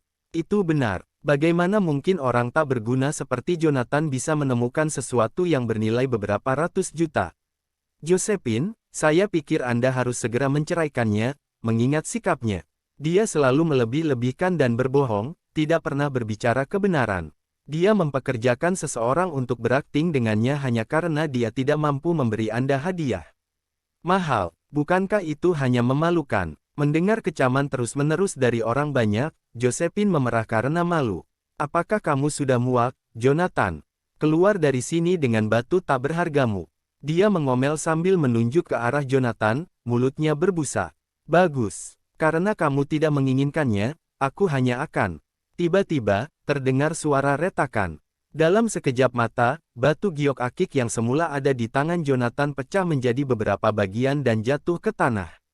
Harta langka senilai 1 miliar hancur tanpa peringatan. Aku menyiapkan hadiah ini untukmu sejak awal. Karena Anda tidak menginginkannya, itu kehilangan nilainya. Jonathan mengenakan ekspresi acuh tak acuh di wajahnya. Apakah kamu kehilangan akal? Pria tua itu langsung terkejut dengan pemandangan yang terbentang tepat di depan matanya. Itu adalah batu giok batu akik terakhir di seluruh dunia ini. Dia sangat marah sehingga seluruh tubuhnya gemetar. Dia bergegas maju dengan putus asa dan mengambil batu giok batu akik yang telah pecah menjadi beberapa bagian. Mengapa kamu mengadakan pertunjukan padahal itu hanya beberapa keping batu yang tidak berharga? Melihat aksi lelaki tua itu, Alvin menarik kakinya ke belakang dan menendangnya ke depan. Dia hampir menjatuhkan lelaki tua itu ke tanah dengan jarak sehelai rambut. Apakah kamu memiliki keinginan mati, Alvin Langford? Tiba-tiba, pria parubaya di belakang pria tua itu berjalan maju dan menendang Alvin ke tanah. Kamu kenal saya? Kemarahan menutupi wajah Alvin. Beraninya dia bergerak melawanku meski mengetahui identitasku. Apakah dia muak hidup? Pria parubaya itu hanya menatapnya dengan dingin tanpa mengucapkan sepatah kata pun. Sambil mengeluarkan ponselnya, dia kemudian melakukan panggilan. Setelah telepon masuk, dia hanya mengucapkan dua kalimat. Sebastian, kamu harus benar-benar mengajari putramu lebih baik. Jika Anda tidak ingin melakukannya, saya akan melakukannya atas nama Anda. Kata-katanya langsung membuat penonton tertawa terbahak-bahak. Siapakah Sebastian Langford? Dia adalah ketua grup Langford di Jadeborough dan memiliki kekayaan bersih lebih dari 1 miliar. Mereka benar-benar berani menggunakan namanya untuk mengeluarkan ancaman dan menipu orang lain padahal mereka hanya figuran. Tanpa diduga, telepon Alvin berdering tiba-tiba sesaat setelah pria parubaya itu selesai berbicara. Halo, ayah. Seketika, firasat muncul dalam dirinya. Berlutut dan minta maaf. Apa? Terkejut, Alvin bertanya-tanya apakah dia salah dengar tentang ayahnya. Aku berkata, berlutut dan minta maaf.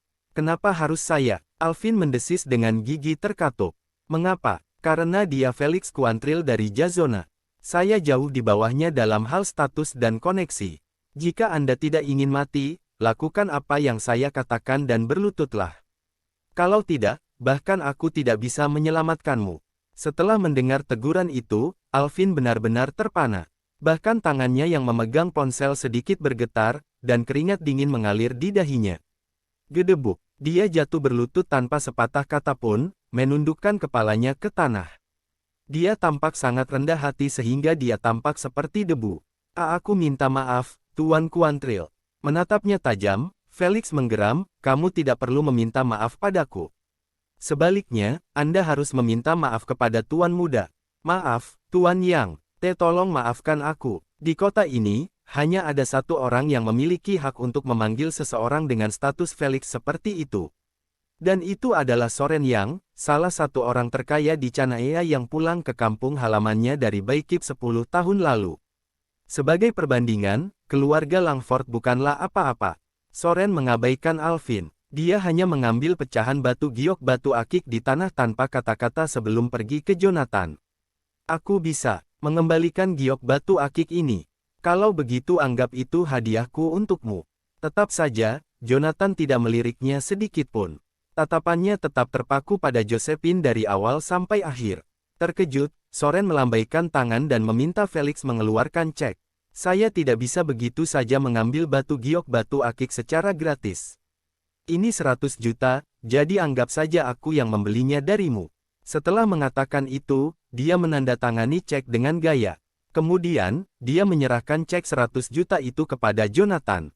8-0 di atasnya menyilaukan semua orang di sana. Saat itu juga, beberapa orang yang disebut-sebut sebagai teman baik Josephine melontarkan tatapan menggoda pada Jonathan. Sementara itu, Isobel ternganga bahkan saat ketidakpercayaan terlihat di wajahnya. Menantu laki-laki, yang masih membutuhkan keluarga Smith untuk mendukungnya setahun yang lalu benar-benar menjadi jutawan dalam sekejap mata. Tidak ada yang menduga cek itu palsu karena Alvin yang masih tersungkur di tanah adalah bukti terbaik. Namun, sesuatu yang lebih mencengangkan terjadi tepat setelah itu. Jonathan hanya melontarkan pandangan tanpa perasaan pada cek itu sebelum dia menyerahkannya kepada Josephine. Karena kamu tidak menginginkan hadiahnya, ambillah 100 juta ini sebagai gantinya. Anggap saja itu hutang yang saya miliki dalam 3 tahun terakhir. Dia dengan santai memberikan 100 juta itu. Dalam sekejap, seluruh ruang pribadi diliputi kesunyian. Semua orang menganga padanya. Bahkan Soren sedikit terkejut. Dia berpakaian lusuh dan tampaknya tidak kaya sama sekali. Namun, dia hanya memberikan 100 juta. Intuisi saya memberitahu saya bahwa pemuda ini tidak sesederhana itu. Ini kartu nama saya. Anda dapat menelepon saya jika Anda butuh sesuatu.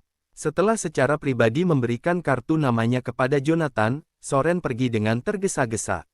Aku harus segera mengembalikan giok batu akik ini. Ini adalah satu-satunya bidak yang tersisa di dunia ini. Baru setelah Soren pergi, Alvin berani bangkit kembali. Fiuh, untungnya, dia tidak mengejar masalah itu berkat saya yang berlutut. Aku yakin dia tidak peduli dengan statusku sebagai pewaris orang terkaya di Jadeboro. Josephine, aku akan menanyakan ini padamu untuk terakhir kalinya. Maukah kamu menikah denganku? Saat itu, Alvin sudah berada di ujung kesabarannya. Mengapa kamu masih ragu-ragu, Josephine? Jonathan hanya beruntung dan menemukan sebuah batu. Jadi bagaimana jika itu bernilai 100 juta? Dia masih akan kembali ke dirinya yang biasa-biasa saja setelah uangnya habis. Tepat, Josephine, apa hanya 100 juta dibandingkan dengan keluarga Langford? Kenapa kamu begitu bodoh? Saat itu, teman-teman Josephine mau tidak mau menuangkan bahan bakar ke api sekali lagi. Sudut mulut Isobel tiba-tiba membentuk seringai menghina, dan dia mengeluarkan kartu trufnya. Josephine, apakah kamu tahu bagaimana aku bisa bersama Jonathan? Bagaimana? Josephine bertanya secara naluriah. Aku menabraknya di jalan. Tebak apa yang dia lakukan? Dia meminta jasa seorang pelacur, dan itu adalah pelacur murahan. Dia terlihat lebih tua dari ibuku. Oh ya, dia hanya menagih 100 untuk satu sesi. Kepala Josephine tersentak ke belakang, dan dia memelototi Jonathan. Matanya dipenuhi dengan kecurigaan. Kamu percaya aku atau dia? Jonathan menuntut dengan dingin. Dia tidak menawarkan penjelasan apapun, juga tidak perlu melakukannya. Josephine sedikit goyah. Dari apa yang saya ingat tentang dia, dia tidak seburuk itu meskipun dia tidak memiliki ambisi dan hanya bermalas-malasan sepanjang hari. Josephine, saya tidak memiliki kesabaran lagi untuk membuang waktu saya pada Anda. Jika Anda setuju, saya akan melupakan masalah yang tidak menyenangkan hari ini. Kalau tidak, tiba-tiba Alvin mengalihkan pandangannya ke arah Jonathan dengan kedengkian. Terpancar di matanya, dia tidak akan keluar dari sini hari ini. Aku tidak akan keluar dari sini. Jonathan menyeret kursi dan menjatuhkan diri di atasnya. Bahkan jika ayahmu, Sebastian Langford, berdiri di sini, dia mungkin belum tentu berani mengatakan hal seperti itu kepadaku, apalagi kamu. Sebastian Langford, jika dia berdiri di sini, dia akan melemparkan Jonathan ke sungai Goda untuk memberi makan ikan. Beberapa orang di antara kerumunan menganggap Jonathan seolah-olah mereka sedang melihat orang idiot. Siapa di Jadeboro yang tidak tahu bagaimana Langford Group menjadi besar? Saat itu, dengan metode kejam Sebastian dia naik ke puncak, mengorbankan banyak orang sebagai batu loncatan. Dengan demikian, setengah dari kekayaannya berlumuran darah. Bahkan mereka yang memiliki kekayaan bersih lebih dari 100 juta menghindarinya seperti wabah, jadi menantu laki-laki yang tidak penting seperti Jonathan bahkan tidak layak diperhatikan. Ekspresi Alvin berubah dingin setelah dia mendengar kata-kata Jonathan. Kau dengar itu, Josephine? Dia yang menggali kuburnya sendiri, jadi aku tidak bisa berbuat apa-apa. Karena itu, dia mengangkat teleponnya dan memutar nomor tanpa mengoceh lebih jauh. Halo, Greg. Saya mengalami masalah di sini, jadi datanglah dengan beberapa orang untuk menanganinya.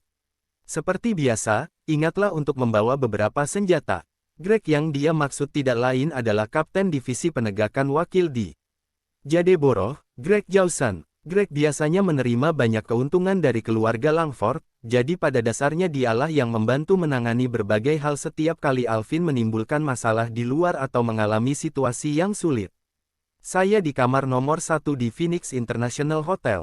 Ketika Alvin selesai berbicara, dia menutup telepon dan menatap Jonathan seolah-olah kematian pria itu sudah dekat.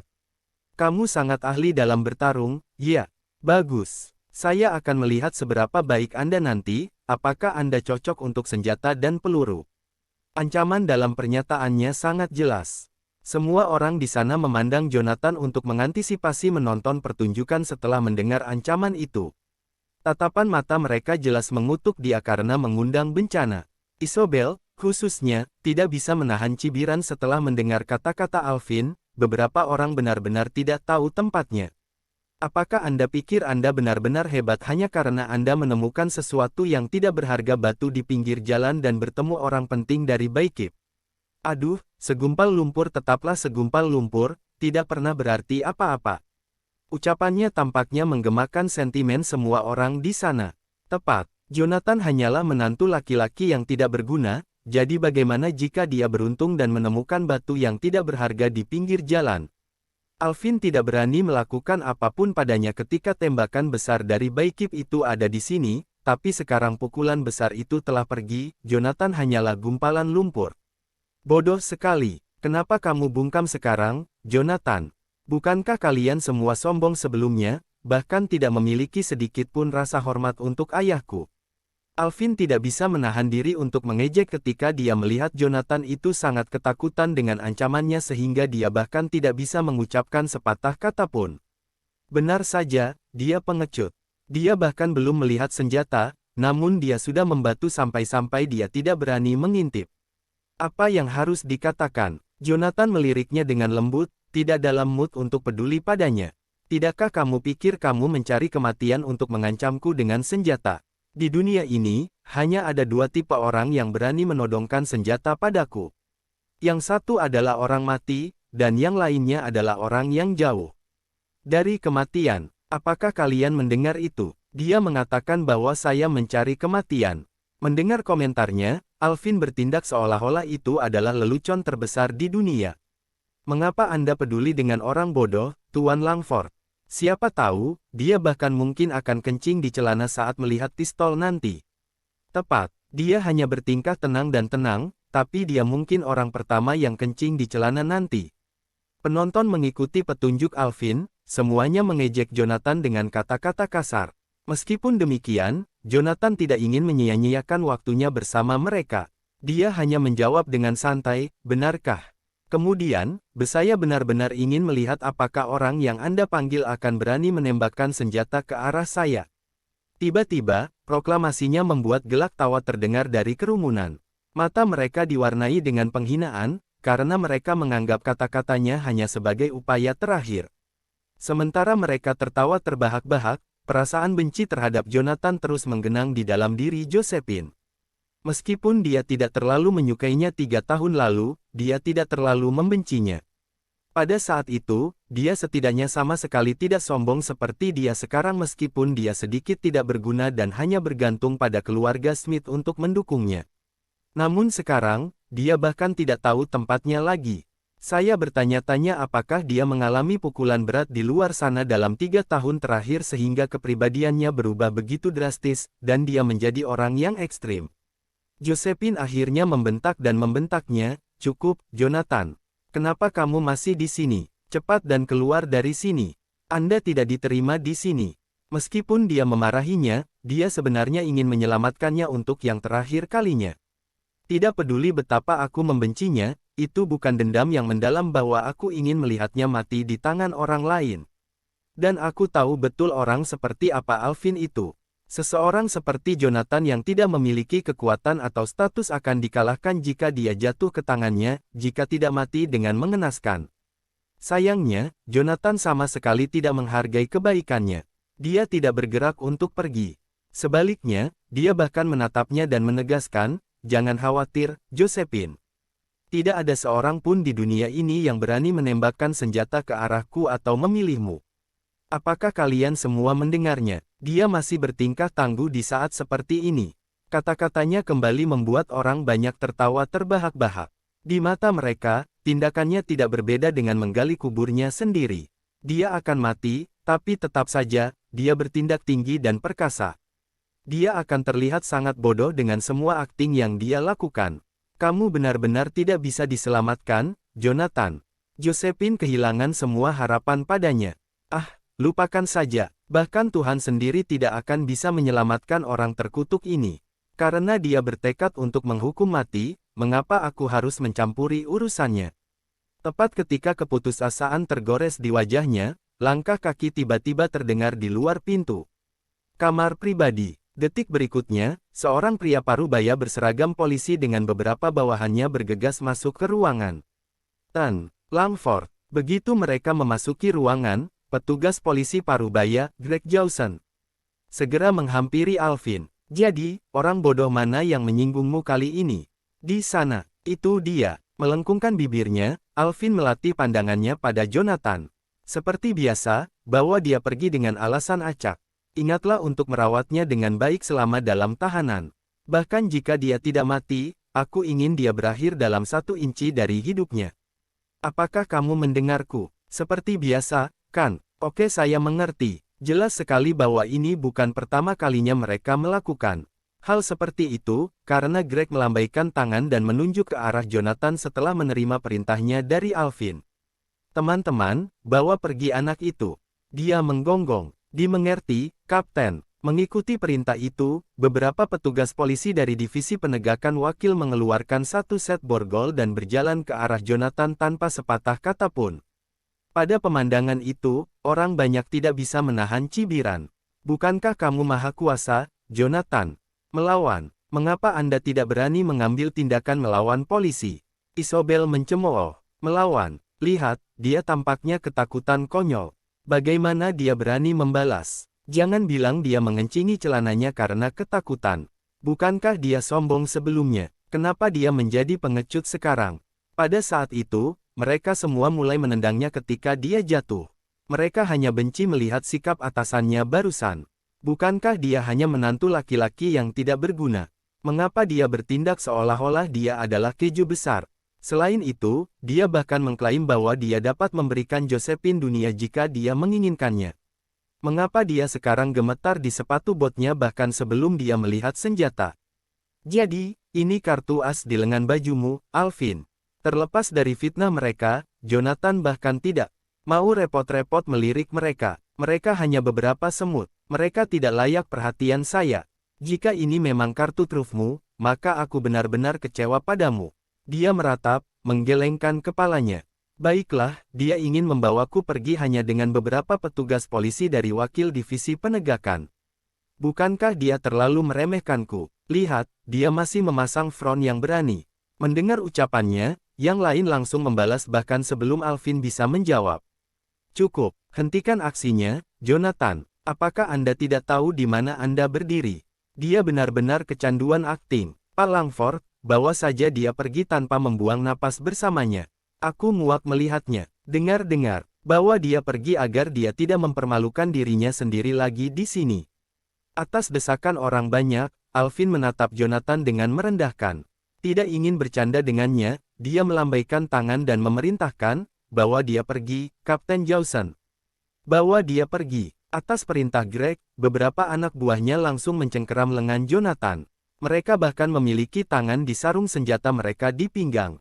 Dari postur mereka, sepertinya mereka tidak akan ragu untuk menarik senjata mereka jika dia menunjukkan sedikit pun perlawanan. "Sebaiknya kau bersikap baik, nak. Jika tidak, jangan salahkan kami karena tidak menunjukkan kesopanan kepada Anda." Beberapa petugas polisi dari divisi penegakan wakil tidak menganggap serius pria itu. Itu bukan pertama kalinya mereka melakukan hal seperti itu, jadi mereka tahu bahwa mereka hanya perlu mematuhi kapten mereka dan menangkap semua orang yang menyinggung Alvin sebelum memberi mereka pelajaran. Kemudian, Alvin secara alami akan memberi mereka sejumlah uang sebagai hadiah. Meskipun tidak banyak, mereka akan mendapatkan setidaknya 10.000 per orang. Itu sudah cukup bagi mereka untuk menggurui clubhouse dan membeli beberapa anak ayam untuk berpesta sepanjang malam. Tampaknya banyak dari kalian yang benar-benar melanggar hukum. Saat melihat mereka membawanya dengan paksa, Jonathan mencibir dan menuntut, kamu hanya menangkap siapapun yang kamu suka tanpa alasan. Alasan. Mendengar itu, salah satu petugas polisi mendengus dan menjawab, baik. Anda ingin alasan. Kalau begitu, aku akan memberimu satu. Saya sekarang curiga bahwa Anda terlibat dalam perdagangan narkoba. Apa alasan itu cukup? Itu memang cukup. Anehnya, Jonathan mengangguk tanpa menolak sedikit pun. Melihat aksinya, semua orang di sana terkekeh. Tatapan mata mereka saat mereka menatapnya penuh dengan penghinaan. Nah, lihat itu. Dia hanya takut setengah mati, bahkan tidak berani mengucapkan satu protes pun. Namun, aku khawatir kamu tidak akan bisa menangkapku hanya karena alasan itu. Jonathan dengan tenang melirik ke pintu saat dia dengan lembut bergumam, 10-9. Para petugas polisi secara alami tidak peduli apapun yang dia gumamkan, tetapi ketika mereka mendengar pernyataannya, mereka mencibir dan berkata, apakah kamu memikirkan menolak penangkapan, nak? Segera setelah kata-kata mereka terdengar, mereka mengeluarkan senjata mereka tanpa sepatah kata pun dan mengarahkannya ke kepala Jonathan. Ayo, biarkan aku melihat bagaimana kamu akan melawan. Komentar seorang polisi itu sontak membuat penonton larut dalam tawa. Tanpa ragu, tindakan mereka itu sengaja menakut-nakuti Jonathan dan membuatnya terlihat seperti orang bodoh. Aku benci orang-orang menodongkan senjata ke arahku, jadi sebaiknya kamu singkirkan mereka sebelum aku marah. Dalam sekejap, tatapan Jonathan menjadi sedingin es. Hal yang paling saya benci sepanjang hidup saya adalah ada orang lain yang menodongkan senjata ke arah saya. Aku hanya ingin menodongkan pistol padamu. Terus, dengan tawa dingin, seorang petugas polisi memukul kepalanya dengan pistol di tangannya. Aku tidak hanya menodongkan pistol ke arahmu, tapi aku juga akan memukulmu dengan itu. Tepat pada saat itu, pistol itu hanya berjarak 1 detik dari kepala Jonathan. Jika itu benar-benar melakukan kontak, pasti akan ada banyak darah. Semua orang di sana terpaku pada Jonathan untuk mengantisipasi sebuah pertunjukan, bahkan diliputi oleh keinginan untuk mempercepat sesuatu. Tetapi pada saat kritis itu, Jonathan bertindak. Dia tiba-tiba mengangkat tangan kanannya dan meraih pergelangan tangan petugas polisi itu. Dengan sedikit kekuatan, jentikan tulang yang pecah membelah udara. Pergelangan tangan petugas polisi itu patah, dan pistol di tangannya jatuh ke tangan Jonathan dalam sekejap mata. Ah! Detik berikutnya, ratapan penderitaan bergema di seluruh ruangan. Jonathan kemudian menendang tempurung lututnya, menyebabkan petugas polisi itu berlutut di depannya dengan bunyi gedebuk. Aku sudah memberitahumu bahwa aku benci orang lain menodongkan pistol ke arahku. Wajahnya tampak diselimuti lapisan es. Cepat, bunuh dia. Dia berani menyerang petugas polisi. Saat petugas polisi yang berlutut di tanah melolong kesakitan, yang lain dengan cepat mengangkat senjata mereka saat melihat pemandangan di depan mereka. Dalam sekejap, 5 atau 6 senjata diarahkan ke Jonathan. Letakkan senjata di tanganmu. Jika tidak, kami akan menembak. Jari telunjuk mereka sudah bersandar pada pelatuk, dan mereka bersiap untuk meledakkan otaknya jika dia melakukan gerakan tiba-tiba. Sepertinya banyak dari kalian yang tidak mengerti aku. Jonathan kemudian dengan acuh tak acuh memutar pistol di tangannya di sekitar jarinya dan berkata dengan dingin, jadi, kamu ingin melihat siapa yang punya lebih banyak senjata, ya? Oke, saya akan memberikan Anda kesempatan untuk melakukannya. Setelah mengatakan itu, dia menarik kursi dan duduk, mengabaikan banyak senjata yang diarahkan ke kepalanya. Dia sama sekali tidak panik tetapi melemparkan pandangan acuh tak acuh ke pintu. 3, 2, 1.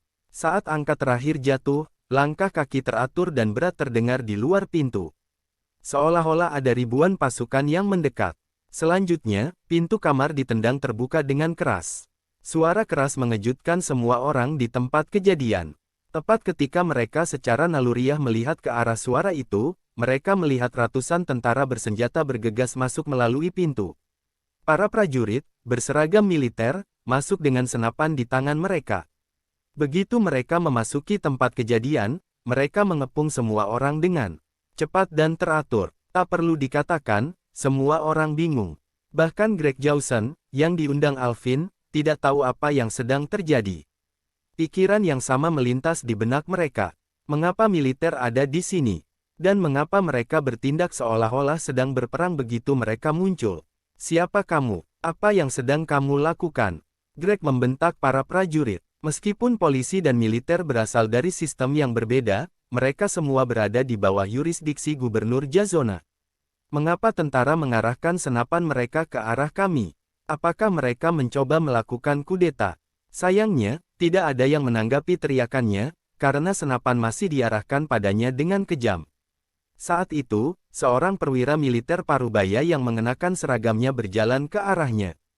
Saat melihat petugas itu, Greg merasa perutnya mual. Andrew Morley, mengapa wabah ini ada di sini?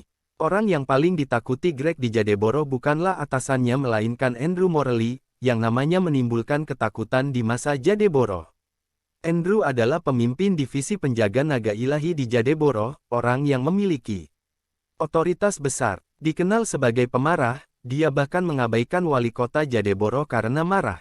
Penjaga naga ilahi milik 4 penjaga Asura, yang sangat membantu Asura selama penaklukannya atas dunia. Untuk mencapainya, mereka harus memusnahkan musuh yang tak terhitung jumlahnya. Kolonel Morley, Kak, kenapa kamu ada di sini? Greg menyapa Andrew, suaranya gagap. Namun, saat dia mengangkat kakinya untuk melangkah maju, sebuah tembakan tiba-tiba menembus udara dan mengenai tanah di bawah kakinya. Jaraknya kurang dari 1 cm dari menusuk ke jari kakinya. Potong omong kosong itu. Jika Anda menyerahkan senjata Anda, kami akan menyelamatkan hidup Anda. Tangan di belakang kepala Anda. Turun ke lantai. Perintah Andrew bahkan tanpa meliriknya. Mulai sekarang, mereka yang melawan akan dieksekusi. Melihat Andrew menolak untuk mengalah, Greg menuntut dengan cemas, Kolonel Morley, saya dari Divisi Penegakan Wakil. Apa hak Anda untuk menyita senjata kami? Jika berita tentang saya disita senjata saya keluar, bagaimana saya bisa membawa diri saya untuk menghadapi publik ke depan? Pikir Greg, prihatin dengan harga dirinya sebagai Kepala Divisi Penegakan Wakil. Ucapkan kata lain, dan aku akan membunuhmu. Andrew memberinya tatapan tajam yang membuatnya tidak bisa berkata-kata. Meskipun Greg biasanya orang yang sombong, dia bukan siapa-siapa sebelum Andrew. Setelah dia menyerahkan senjatanya, bawahannya melakukan hal yang sama karena takut kehilangan nyawa. Lagi pula, senjata mereka bukan tandingan senapan tentara. Andrew, saya minta penjelasan. Jika tidak, saya akan mengajukan keluhan dan memastikannya sampai ke telinga Asura. Apa hak pengawal naga ilahi untuk menyita senjataku? Seru Greg saat amarah membuncah di dadanya. Dia awalnya datang setelah menerima undangan Alvin untuk mendapatkan penghasilan tambahan, tetapi alih-alih mendapatkan apa yang dia inginkan, pengawal naga suci menyita senjatanya. Karena itu, dia tidak akan membiarkan slide ini tanpa penjelasan yang memuaskan. Kamu ingin penjelasan? Andrew memelototinya dengan dingin. Saya curiga Anda terlibat dalam perdagangan narkoba. Apa alasan itu cukup? Satu kalimat itu menghantam mereka seperti sambaran petir, membuat petugas polisi tidak bisa berkata apa-apa. Bukankah itu alasan kita menyusahkan Jonathan tadi? Mengapa militer menuduh kami dengan alasan yang sama? Andrew Morley, tunggu saja. Aku tidak akan membiarkan slide ini. Saya pasti akan mengajukan keluhan. Greg menyatakan dengan gigi terkatup. Jelas, dia membara dengan amarah setelah mendengar alasan tak tahu malu Andrew. Aku akan menunggu itu terjadi. Andrew menjawab tanpa meliriknya. Melambaikan tangannya, dia memerintahkan bahwa petugas busuk dari Divisi Penegakan Wakil kembali ke kami basis. Jika seseorang menolak, hukum mereka sesuai. Iya, bawahannya meraung. Tanggapan mereka keras dan perkasa, sesuatu yang tidak akan pernah bisa ditandingi oleh petugas polisi dari Divisi Penegakan Wakil. Dalam waktu kurang dari 1 menit, polisi yang angkuh itu diseret keluar oleh para prajurit, termasuk petugas yang pergelangan tangannya patah. Dia diangkat dari lantai dan dilempar keluar ruangan tanpa belas kasihan. Semua orang yang hadir mulai mengkhawatirkan keselamatan mereka, khawatir mereka akan ditangkap selanjutnya. Andrew bahkan tidak repot-repot melihat mereka saat dia berjalan ke arah Jonathan dengan sungguh-sungguh. Berlawanan dengan harapan semua orang, dia menekuk lututnya untuk berlutut di depan yang terakhir alih-alih menangkapnya. Namun, sebelum dia bisa melakukannya, dia melihat sekilas tatapan peringatan Jonathan. Seketika, Andrew menghentikan gerakannya dan meluruskan tubuhnya. Mengangkat tangan kanannya, dia memberi hormat kepada Jonathan. "Komandan, kami telah menangkap semua musuh. Saya menunggu instruksi Anda tentang cara melanjutkan." "Komandan." Tercengang, semua orang tidak bisa menahan keinginan untuk menoleh dan menghadap Jonathan. Mereka tidak bisa mempercayai telinga mereka. Tentang apa itu? Mengapa dia memanggilnya, Komandan? Bukankah Andrew pemimpin divisi pengawal naga ilahi di Jadeboroh? Jonathan adalah komandannya. Ini tidak mungkin nyata. Itu pasti lelucon. Lagi pula, orang-orang di Jazona tahu Andrew hanya memiliki satu komandan, dan itu adalah Zachary Lin, Raja Perang dari penjaga naga ilahi. Zachary mengendalikan keseluruhan Jazona, dan setiap orang harus menunjukkan rasa hormat kepadanya, terlepas dari status mereka. Itu semua karena dia adalah salah satu dari 4 Raja Perang di bawah Asura. Jonathan melambaikan tangan menolak. "Itu dia. Kamu bisa pergi sekarang." "Ya, Komandan." Tanpa ragu, Andrew berbalik dan mengeluarkan perintah kepada bawahannya sambil mengayunkan lengannya ke bawah. "Bawa mereka semua pergi." Secepat mereka datang, ratusan prajurit segera pergi dengan petugas wakil divisi penegakan. Semua orang tahu bahwa mereka terlatih dengan baik karena gerakan mereka disinkronkan menjadi satu. Setelah para prajurit itu keluar, semua orang menatap Jonathan dengan ketakutan. Mereka tidak bisa mempercayai mata mereka. Apakah pecundang ini baru saja memerintahkan Andrew, pemimpin divisi pengawal naga ilahi di Jadeboroh, berkeliling? Lihatlah bagaimana yang terakhir mematuhi perintahnya dengan patuh. Mungkinkah dia mengalami pertemuan kebetulan selama 3 tahun terakhir? Tiba-tiba, mereka mulai mempertimbangkan identitas Jonathan. "Alvin, trik apa lagi yang kamu miliki?" Sementara semua orang tenggelam dalam pikirannya, Jonathan melirik Alvin dan berkata dengan tenang, "Jika ini adalah tipuanmu, itu terlalu mengecewakan." Alvin menatap tajam ke arah Jonathan, matanya berkilat penuh kebencian. "Ini tidak mungkin, mustahil. Jonathan hanyalah pecundang." Ketika Alvin pertama kali menatap Josephine, dia telah mengirim seseorang untuk menyelidiki mantan suaminya dan menyadari bahwa yang terakhir hanyalah menantu laki-laki yang menikah dengan keluarga Smith karena dia diburu. Jika Josephine tidak menyelamatkan hidupnya, Jonathan akan dibunuh oleh musuhnya berabad-abad yang lalu. Tidak mungkin pecundang ini menjadi komandan. Bahkan jika semua pria di dunia ini mati, Jonathan masih terlalu tidak berguna untuk menjadi satu. "Siapa kamu, Jonathan Goldstein?" tuntut Alvin, rahangnya terkatup rapat. Sebagai satu-satunya putra ketua Langford Group, memalukan baginya untuk dipaksa terpojok oleh menantu laki-laki yang tidak berguna. "Apa yang akan orang lain pikirkan tentang saya jika ini keluar?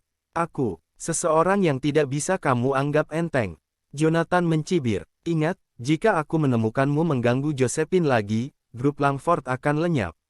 Itu adalah ancaman eksplisit. Marah dengan intimidasinya yang terang-terangan, Alvin memelototinya dengan kejam. Jika tatapan bisa membunuh, Jonathan pasti sudah tercabik-cabik saat itu. Sayangnya, tatapannya bahkan tidak mengganggu Jonathan, yang menoleh ke Josephine dan berkata, "Josephine, saya tidak tahu masalah apa yang dialami keluarga Anda, tetapi apapun itu, saya bisa mengatasinya. Anda tidak perlu melakukannya menikahi seseorang yang tidak kamu sukai hanya karena masalah sepele." Masalah sepele. Setelah mendengar kata-katanya, orang-orang di sekitarnya mengangkat alis mereka dengan skeptis. Sudah menjadi rahasia umum bahwa keluarga Smith telah menyinggung keluarga paling berpengaruh di Jadeboroh, keluarga Blackwood. Bahkan, saat keluarga Blackwood bersin, Jadeboroh akan masuk angin. Keluarga Smith terburu-buru untuk menikahkan Josephine dengan Alvin agar mereka dapat bergabung dengan grup Langford dan dengan demikian mempertahankan diri dari keluarga Blackwood. "Cukup, Jonathan," teriak Josephine. Saya tidak peduli orang besar apa yang Anda temui di luar sana atau bagaimana Anda telah mengadukan seseorang untuk mendapatkan bantuan mereka, tetapi jangan lupa bahwa mereka tidak dapat melindungi Anda selamanya. Dia menarik napas dalam-dalam sebelum menambahkan, begitu mereka menyingkirkanmu, kamu tidak akan menjadi apa-apa. Apakah kamu tidak mengenal dirimu dengan baik? Anda tidak dapat menyelesaikan masalah keluarga saya, jadi enyahlah. Aku tidak ingin melihatmu lagi. Sepertinya dia menggunakan seluruh energinya untuk melolongkan kalimat terakhir itu dengan keras. Lagi pula, dia tahu seperti apa Jonathan itu, malas dan menganggur. Dia pandai melakukan pekerjaan rumah, tapi hanya itu saja. Karena itu, dia menolak untuk percaya bahwa Jonathan telah menjadi orang penting setelah menghilang selama 3 tahun. Tidak mungkin dia bisa mendapatkan kekuasaan ketika Jonathan yang dia tahu adalah pria yang malas, tidak pernah memiliki pekerjaan yang layak dan pengecut yang tidak pernah membalas, tidak peduli seberapa buruk mereka memperlakukannya. Satu-satunya penjelasan yang masuk akal adalah bahwa dia telah memenangkan dukungan dari orang besar atau mengorbankan sesuatu untuk mendapatkan dukungan mereka. Meski begitu, bagi Josephine, itu bukanlah solusi yang bisa diandalkan. Setelah petinggi tidak menggunakan dia dan membuangnya, orang-orang yang pernah dia sakiti akan membalasnya. Tanpa perlindungan, Jonathan akan menjadi mangsa empuk. Bantuan besar, kesadaran muncul di benak Jonathan saat dia tertawa terbahak-bahak. Josephine, apakah kamu tahu bahwa orang yang kamu anggap sebagai orang besar tidak lebih dari semut bagiku? Tak satu pun dari mereka yang berani menyebut diri mereka orang penting di hadapanku, karena aku adalah orang paling berpengaruh di dunia ini. Dalam kurun waktu 2 tahun, Asura telah mendominasi dunia dan mengembalikan kedamaian masyarakat. Prestasi gemilangnya membuatnya praktis tak terkalahkan. Tidak ada yang berani menentang keputusan Asura. Bahkan wali kota Jazona harus berdiri di depannya. Jonathan Goldstein, kamu gila. Josephine tidak tahan lagi betapa sombongnya Jonathan. Kamu harus mencari pengobatan sesegera mungkin. Bentaknya. Dengan itu, dia berputar dan berjalan pergi. Dia menolak untuk meliriknya lagi. Alasan dia muncul di sana hari itu adalah untuk menggunakan pengaruh keluarga Langford untuk menghadapi keluarga Blackwood. Sayangnya, karena Jonathan telah menyinggung Alvin, tidak ada gunanya dia tinggal sekitar lebih lama lagi. Josephine. Jonathan memanggil, tetapi dia bahkan tidak menoleh atau menanggapi panggilannya. Melihat betapa tekadnya dia untuk pergi, dia segera mengejarnya. Begitu dia pergi, suasana tegang di ruangan itu segera mereda. Meraih kursi untuk menopang, Alvin akhirnya berdiri dan menatap sosok Jonathan yang mundur dengan tatapan penuh kebencian. Menjadi satu-satunya putra ketua grup Langford, dia tidak pernah menerima perlakuan memalukan seperti itu seumur hidupnya. Fakta bahwa Jonathan telah menginjak-injak harga dirinya membuatnya marah, dan dia menolak membiarkan masalah itu berlalu. Tan Langford, Anda harus memberinya pelajaran. Dia sangat sombong. Iya, pernahkah Anda mendengar bagaimana dia mengaku sebagai orang paling berpengaruh di dunia? Dia pasti sudah gila. Oh, mungkin dia baru saja melarikan diri dari rumah sakit jiwa. Begitu Jonathan pergi, semua rasa takut yang dimiliki sekelompok orang terhadapnya menghilang dari pikiran mereka, dan mereka mulai mengejeknya satu demi satu.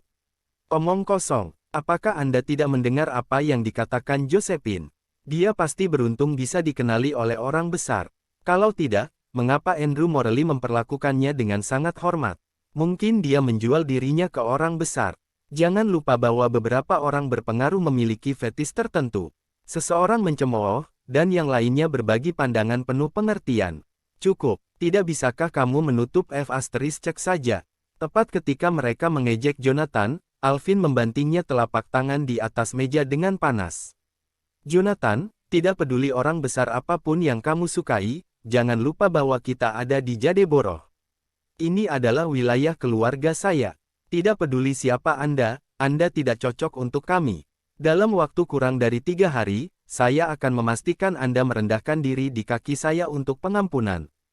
Ketika itu terjadi, Anda akan tahu siapa yang mengambil keputusan di Jadeborough, katanya dengan marah. Saat itu, Alvin hanya memikirkan satu hal, dia ingin Jonathan mati. Selain Jonathan, dia juga ingin seluruh keluarga Smith membayar harganya.